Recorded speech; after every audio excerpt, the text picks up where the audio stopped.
Life's true face is the skull, Nikos Kanzakis. Welcome to Warfare, Advancement, Revisionism. My name is Preston Floyd, and as always, I am your host. So this is take 3 of this episode, kind of.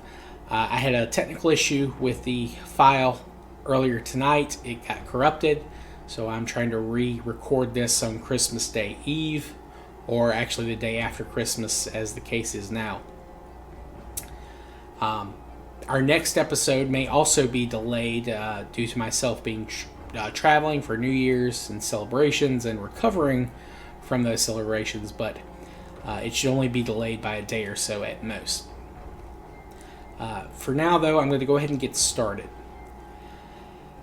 Now, last week, I went into the defining the geographic region and going into names for the site of Jericho and discussing some of the peoples that are associated with it. And we got to the start of the Pre-Pottery Neolithic B period.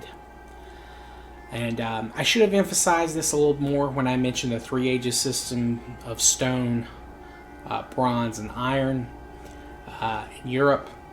But in this region, some sites reach PP and A, PP and B, and in some cases PP and C at different periods, and in some cases they didn't reach any of them, or kind of reach them at different times. And I know when I talked about the Three Ages system and how it wasn't applicable to the entirety of the world, the PP and E is similar in that even in some places in this region where it was defined and classified, it may not be 100% accurate. So just keep that in mind when you're listening. Some sites don't follow this pattern, and I'll try to point that out when I get to those locations, but I may not be 100% accurate, so just try to keep all this in mind. Now, I did have some feedback from the last episode asking about how dating works. Essentially what happens is they, of course, discover the higher layers first, and then as time goes on and they continue to excavate, they get to earlier periods. This is known as stratification. It was kind of pioneered by Kathleen Kenyon, who is one of the primary excavators of Jericho, but she did other sites as well. So what would happen is they would find artifacts at one layer and then try to date them based on a number of factors. So there's always going to be a little bit of give and take. In these locations, could be 100 years, could be a little bit more, could be a little bit less. It's hard to say. Now, with the advent of radiocarbon dating, after the fact, this is kind of helps narrow things down, but it's not always clear.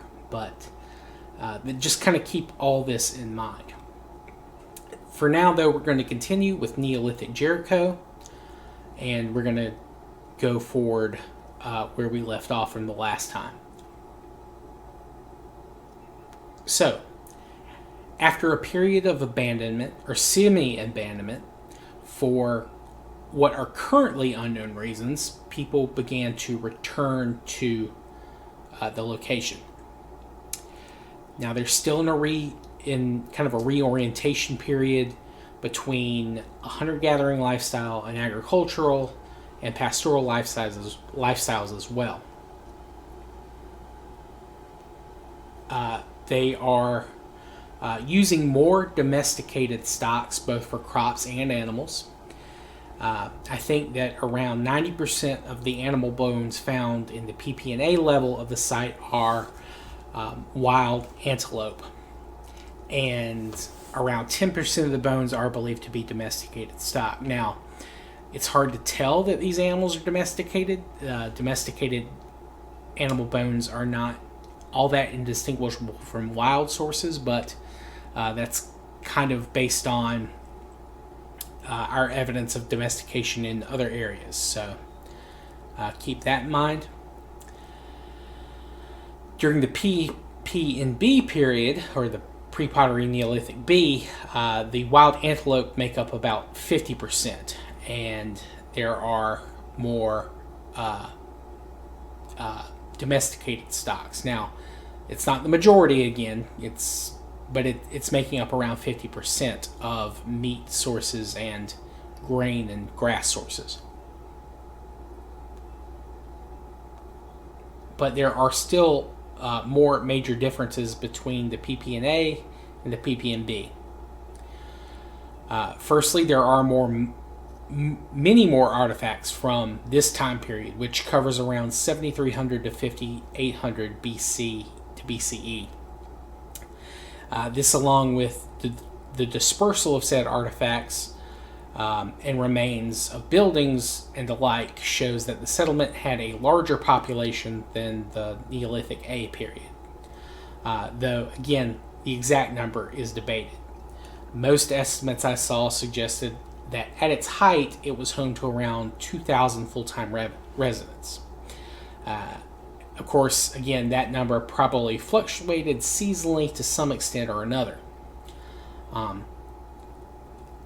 They did rebuild the walls without the tower, but unfortunately I wasn't able to find the dimensions of the wall at this time. I don't believe they were quite as big as the walls had been during the Pre-Pottery Neolithic stage, but all sources that mention them do say that they were still substantial stone structures. Another factor is that the houses are still made of sun-dried straw and mud bricks, but they did see a change in design. I think I may have misspoke last week. I said that they were, I think I said they were correct shape at the time, but I'm not so sure now. But essentially, in the Neolithic A time, that they were circular or round buildings, but now they're rectangular or square, and some even had multiple stories. The houses were no longer spread around in as random a manner, but saw them instead be built near or right up to others to create almost courtyard or actual yards in the rear of these buildings. Now, they would also have, they would mostly be singular rooms, though there were small kind of storage areas. Unfortunately, they've not found any of these buildings completely intact. Many of them have partially collapsed, so it's hard to 100% confirm that.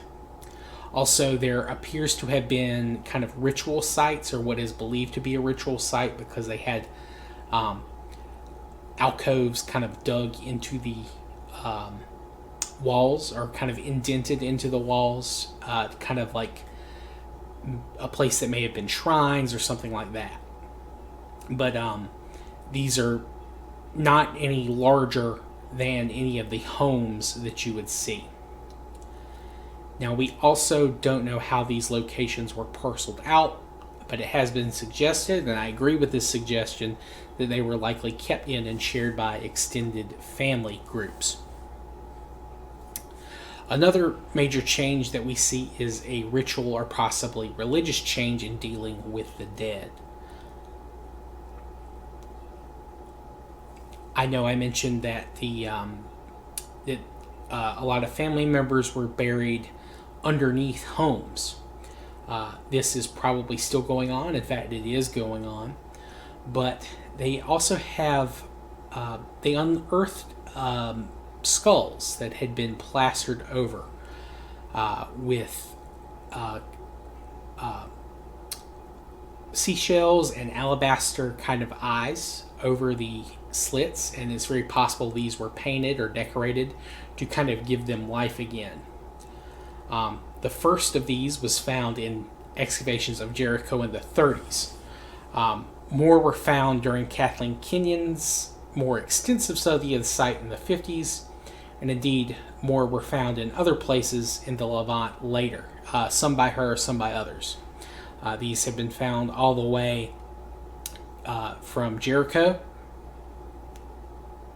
and to the north in places like sites in Jordan and even up into Syria. And these are all generally dated to within the same 2,000 year period or so, give or take. Again, we're not 100% narrowed down.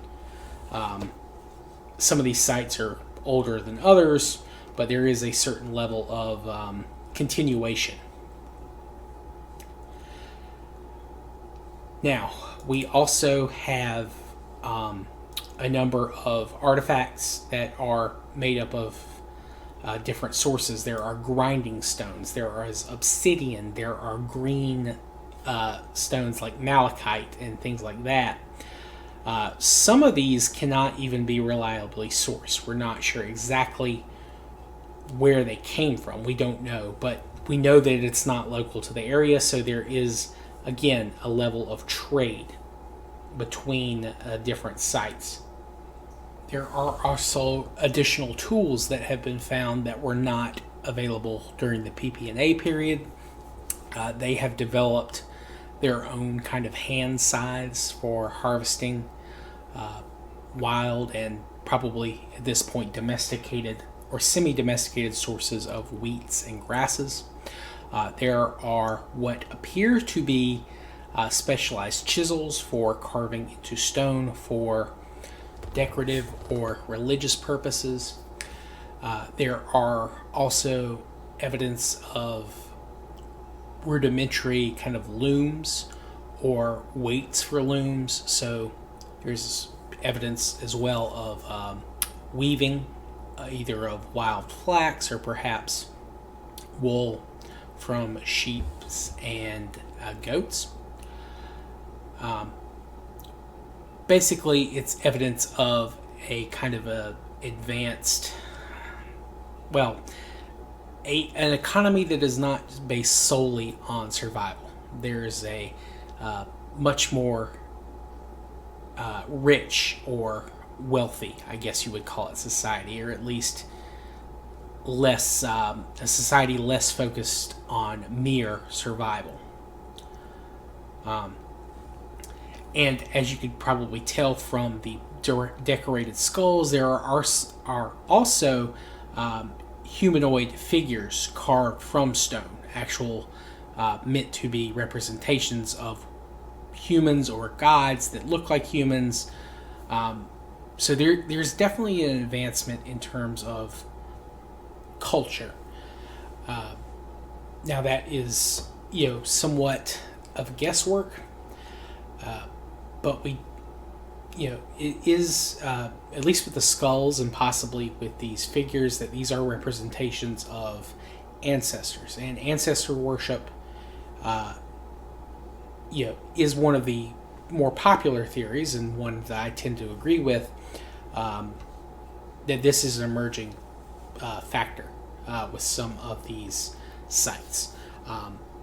Now, ancestor worship is going to be very prevalent in the Far East, in China specifically, as well as other Asian cultures as well. But it is interesting that this is kind of a factor that you're seeing more overt representations of. And this kind of ties back into some more feedback I got from the last episode that even recently in American history, and I'm sure in other places as well, is that people burying their ancestors close by or their close family members close by,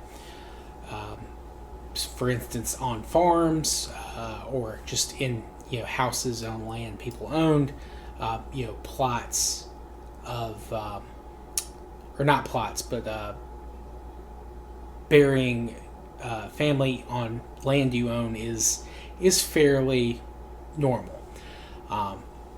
Now, obviously, there's a little bit of a difference between burying your family in land you own or you live nearby from burying them under your floorboards. But take of that what you will, or make of that what you will, I should say. But this kind of sets up a change that's going to happen in the next couple of thousand years, people are going to separate their dead from their living. Independent cemeteries or burial grounds or areas specifically dedicated to those type of places are going to become more common. So we're seeing a development in terms of how we view the living and the dead and their relation to each other.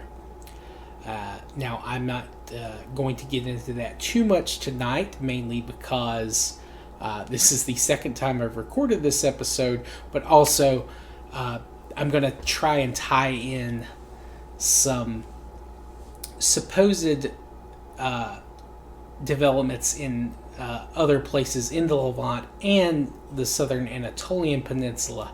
This is kind of going to be a big factor in terms of religious development here in the next couple of episodes. And I'm going to try to break this down further into what it could mean at that point in time. Now, I should point out that there are those that think this might not be ancestor worship. There are those that think that this could be evidence of kind of trophy taking or something like that.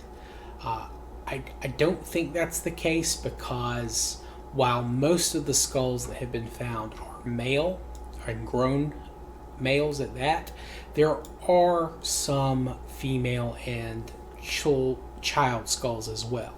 They're not nearly as common, but I think that is something that is should be something that should be taken into account when we kind of look at this as a whole. So yes, I don't think that they're taking children and women's skulls as trophies. That's not something that really screams prestigious, at least in my mind. Of course, that could be wrong. It could be a case that this was just an extremely warlike society that has developed, but again, I don't think that is the case. But again, I'm going to dive into this more when we get to the next couple of episodes, when we talk about other peoples in and around the Levant and southern Anatolia. So we see this development kind of continue almost uninterrupted until about 6000 BC or so. At this point, you begin to see the population, or the estimated population for Jericho, begin to decline. Certainly by 5800 BC or BCE, the site is almost completely abandoned, with the exception of it maybe still serving as a kind of hunting ground, or perhaps a place to get water from the nearby spring or Jordan River, whatever the case may be. Now, the reason for the abandonment of this site at this time is also fairly unknown, much like the PPNA period. I know I didn't go into this in too much detail because, again, it's a lot of speculation. But I know Kathleen Kenyon thought that the PPNA site was wiped out by a group in warfare, and it was reoccupied later by people that led to that wipeout of that culture, or that time frame of culture. Now, that is partly due to her own kind of experiences going on during World War II. So, a lot of people's, explanation of things mirrors their own life experience. There are those that certainly disagree with her, and there is plenty of evidence that suggests that it could have just been environmental at that time. And I know that there are those that consider the same thing happened to the PPNB culture as the PPNA culture, that it was probably, or it could have been environmental as opposed to some type of invasion. But just keep in mind that is something that, it could have been different things, it could have been the same thing, and environmental factors are very heavy. In fact, at the kind of end of our period in the Levant, the 6000 BC mark, there is evidence that there is much less rainfall in the region, and that could have led to a decline in not only wild sources but domesticated or semi-domesticated sources of grasses and grains, and that kind of led to population pressures that led to these groups leaving Jericho and spreading out and colonizing or living a more traditional lifestyle. There is also a group that suggests that perhaps there was some type of flood in the area that could have been a source for a number of flood myths that are very prevalent in the region. So keep all of this in mind. But it does show that, or it does kind of presage a factor that's going to become very common in the region, and that is that a lot of sedentary sites will be abandoned and new sedentary sites will be set up. This is going to be kind of a common occurrence in this area specifically and other places later, that kind of repeats itself. It's a pattern of these early sedentary societies that they are somewhat fragile for whatever reason. So as we continue and kind of study the conflicts between sedentary and non-sedentary peoples, that kind of pattern of conflict between them, you're also going to see a pattern of sedentary cultures disappearing and re-emerging, or something along those lines kind of come up in this region and others just more and more as we go forward in our timeline. But I think for right now, I think this is a good place to call it for Jericho. Again, next week we'll kind of continue in the region, talk about some other sites that are nearby and how they are similar, how they are different to Jericho. And that will kind of be our next couple of episodes. I'm going to do something on Cyprus as well, and then we'll continue further east into the rest of Asia and talk about how these other locations are advancing and making a living in their geographic ranges. But I apologize if this episode's a little rough. This episode's not quite as long as I initially recorded it. It's close to it. Probably not quite as focused, probably not quite as well thought out. And again, I do apologize for the tardiness of this upload. Technical issues were a very big bummer. I attempted to recover the corrupted file, but unfortunately that was not possible. So I do thank you for your patience and your kind of perseverance on this, and I hope you'll continue to listen and enjoy. I'm almost at 200 downloads this month. I think just a couple of more and we'll beat it. And that will put us in good position to beat 1,000 downloads at the end of January for the podcast. And I do want to thank everyone for this. I hope everyone has had a safe and productive Christmas if you celebrate, and if you don't, well, I hope you had at least a safe and productive weekend. Please feel free to give me any feedback at all at waradrevpod@gmail.com. Of course, you can also reach me at our Twitter feed where I have my DMs opened. But yeah, thank you all for listening. I hope you have a good rest of your day and have a good week ahead. Thank you and goodbye. See you next time.